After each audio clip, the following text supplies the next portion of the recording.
Hello, programming engineers. Welcome back once more to this drives course. And before we continue connecting our next drive, I would like to analyze a question with every one of you. I had previously told you that there are two ways to run a emergency stop connection. Now, this Delta drive specifically, and I'd like us to analyze this so that you guys can install the emergency stop depending on the possible situations. Just so that you guys can see that the logic that I'm explaining to you guys is basically the same thing in the so-called brands. Only some of them change some circumstances, but by running certain logic, we're going to be able to do the same thing. So I looked for the Delta drive diagram here. And remember that on our previous drive, which was our Yaskawa drive, on our simulated and emulated part, we had our connection, which was hardwired type. In this case, as I said, this was hardwired, which was a bypass. So at the moment when disconnecting this, we would be able to stop our drive automatically. And then we would be able to remove our bypass and add our very famous emergency stop.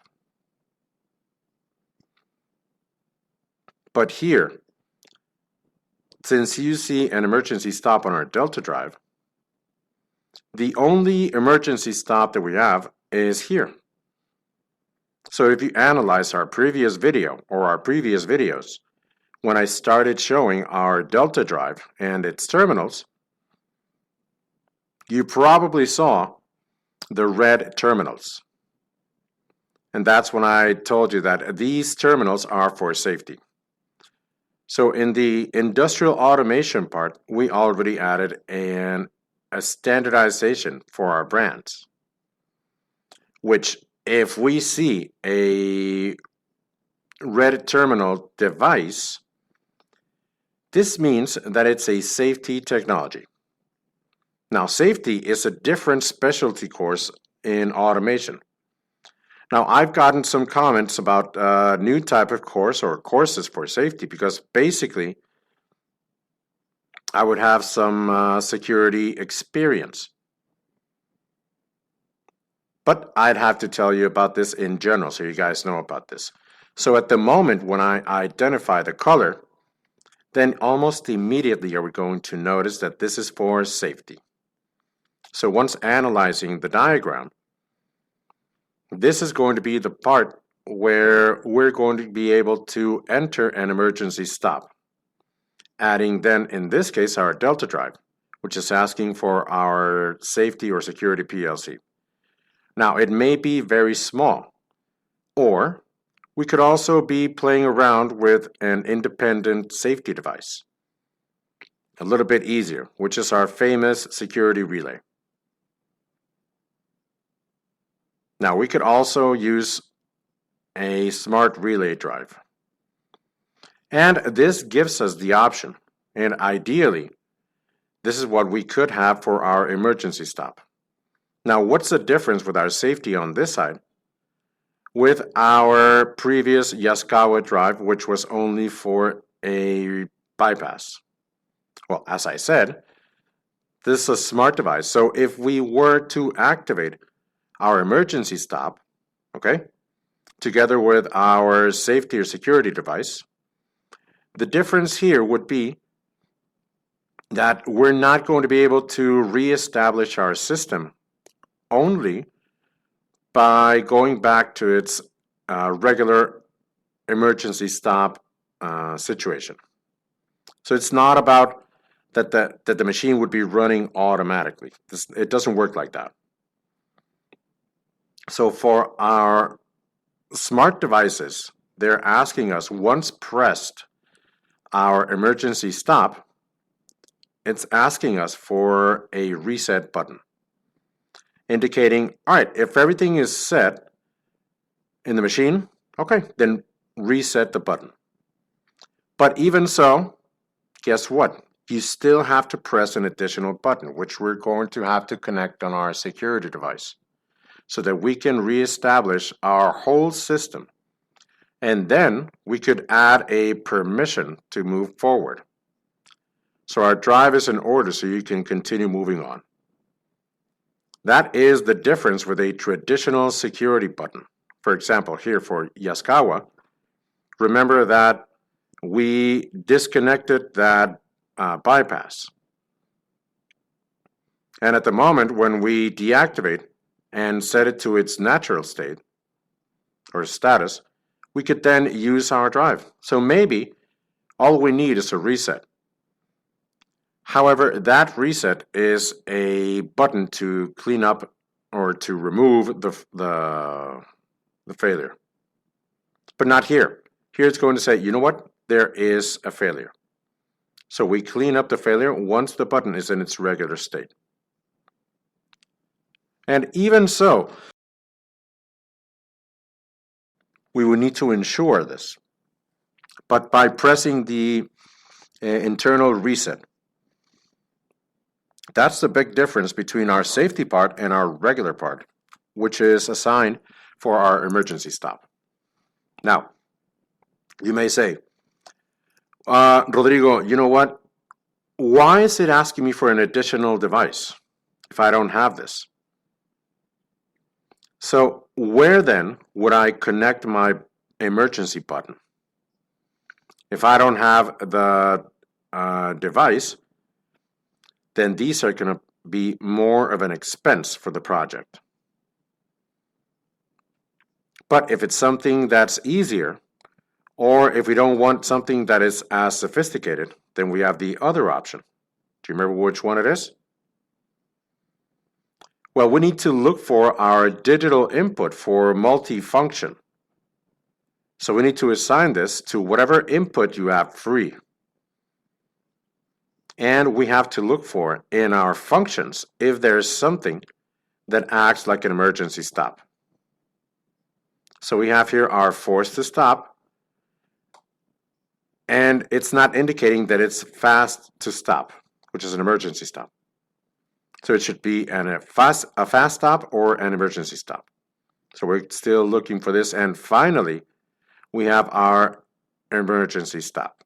Now if you notice, this is an option through our physical part with our drive, or our other option through assigning an emergency stop in our one digital input available function. So which one would be best? For your safety, it'll be this one. But which one is allowed? Any one of these two. If you don't have the opportunity to cable or to wire the physical part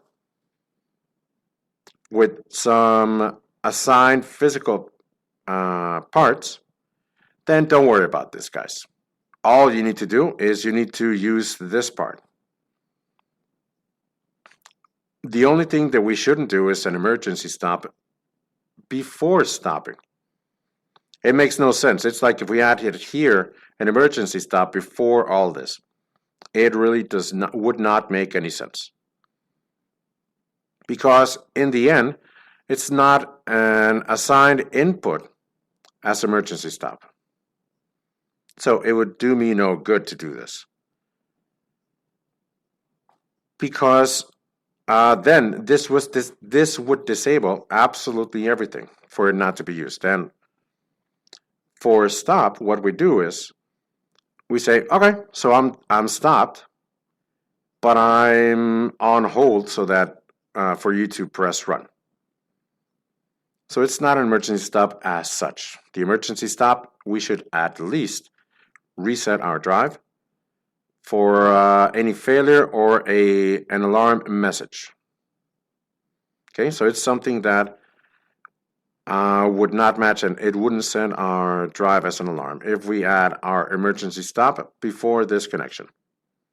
Okay, so I just wanted to tell you guys about this because I think it's something that is very important, so that you guys can analyze it again and so you can see that our drives are basically the same thing. So, having said this, I'd like to say one last point, something a little bit more obvious, but doesn't mean that it's less important. So once we configure our drives with our parameters assigned, which in this case we already configured, and we started our motor, we stopped it, we changed the sense or the way of the motor, and we were able to change our frequency with our potency meter. So what would happen if I were to shut down my drive? Or if I removed voltage? What would happen here?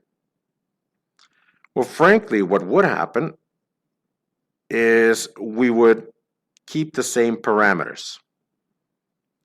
So if there's an electric disconnection from our drive, don't worry about this. The parameters are going to be assigned. And this would happen in all the drives. But the only way that we would be able to reset our drive, well, previously, drives had a battery, where if that battery were to be discharged, it would wipe out the memory parameters.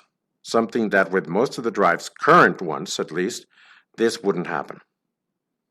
Okay, so the way that we do this is that we reset it to factory settings directly from our drive. Okay? So analyze which parameter, in this case for our delta drive, which parameter you need to look for in all parameters, which one is it going to reset to factory value? Okay? How would you guys look for this? In this case, our drive manual is in English. So therefore, I would suggest that you look it up as reset factory, okay? Or factory reset. So look for these types of words so that you guys can notice where our parameter that we need is where to reset. So you could also look for the factory settings part. And these are many things that we're able to use. So practice this and tell us in the comments so that we can all compare this, okay? All right, guys. So now let's move on to our next video. Big hug, guys.